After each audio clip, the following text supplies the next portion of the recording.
મોરબી જિલ્લામાં મંગળવારે દિવસ દરમિયાન ઉકળાટનો અનુસાસ કરાવ્યા બાદ સાંજના સમયે વાતાવરણમાં પલટો આવ્યો હતો.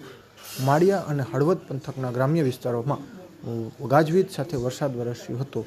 તો મોરબી શહેર અને ટંકારામાં પણ સાંજના સમયે વરસાદ વરસ્યો હતો. વાંકાનેરમાં પણ નોંધપાત્ર વરસાદ થતાં ખેડૂતોને ખુશીનો માહોલ પ્રસરી ગયો હતો.